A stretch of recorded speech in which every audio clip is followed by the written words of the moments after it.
Psychiatric social worker ആയിട്ടുള്ള ഷിനോദ് മാത്യു കല്യാണത്തെ കുറിച്ച് പറഞ്ഞ ഒരു അടിപൊളി കോട്ടാണ് ഇപ്പൊ വൈറലായിക്കൊണ്ടിരിക്കുന്നത്. അദ്ദേഹം അത്യാവശ്യം പോപ്പുലർ ആണ്.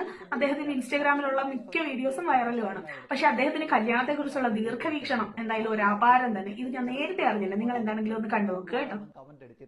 നാട്ടിലെ സാമാന്യം വലിയ ബുദ്ധിമാന്മാരും വലിയ ബുദ്ധിയൊന്നും ഇല്ലാത്ത ഞാനും ഒരേപോലെ ചെന്ന് തലവെച്ച് കൊടുക്കുന്ന ഒരു പാഴ്ചെലവാണ് വിവാഹം. നല്ലൊരു ഹോട്ടലിൽ കയറി ഫുഡ് കഴിക്കാതെ വർഷങ്ങളായി സ്വരുക്കൂട്ടി വെച്ച പൈസ എല്ലാം എടുത്ത് ഒറ്റ ദിവസം നാട്ടുകാർക്ക് ഫുഡ് അടിക്കാൻ കൊടുക്കും. നാട്ടുകാർ ഫുഡ് അടിച്ചിട്ട് ചെറുക്കിന് നീളം പോരാന്നും പെണ്ണിന് നിറം പോരാന്നും കമന്റ് അടിച്ചിട്ട് വീട്ടിൽ പോകും. നല്ലൊരു ബ്രാൻഡഡ് ഷർട്ട് മേടിക്കാൻ പൈസ ചെലവാക്കാത്തവരും അന്നൊരു ദിവസത്തിന് വേണ്ടി മാത്രം സൂട്ടും കോട്ടും പാന്റും ടൈയും പട്ടുസാരിയും കിലോ കണക്കിന് ആടയാഭരണങ്ങളും. ഈ ആടയാഭരണങ്ങൾ അന്നൊരു ദിവസത്തിന് ശേഷം ലോക്കറിനകത്ത് വെച്ച് പൂട്ടുകയും ഔട്ട് ഓഫ് ഫാഷൻ ആയി കഴിഞ്ഞിട്ട് നെറ്റും വാറ്റും പണിക്കൂലിയും ഒക്കെ സഹിച്ച് നഷ്ടത്തിന് വിൽക്കുകയും ചെയ്യും. ഇല്ലാത്ത ആഡംബരം നാട്ടുകാരെ കാണിക്കാൻ ഒറ്റ ദിവസത്തേക്ക് ബെൻസ് കാറും AC ഓഡിറ്റോറിയവും സ്റ്റേജ് ഡെക്കറേഷനും പാട്ടുകാരും.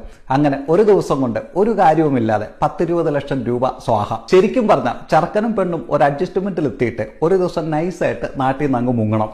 എന്നിട്ട് 1-2 കുട്ടികളൊക്കെ ആയി കഴിഞ്ഞ് നൈസായിട്ട് പൊങ്ങണം. കംപ്ലൈന്റ് പറയുന്ന കൂട്ടുകാരെയും വീട്ടുകാരെയും വിളിച്ച് അവർക്ക് ഇഷ്ടമുള്ള ഹോട്ടലിൽ നിന്ന് ഇഷ്ടം പോലെ ഫുഡ് വാങ്ങി കൊടുക്കണം.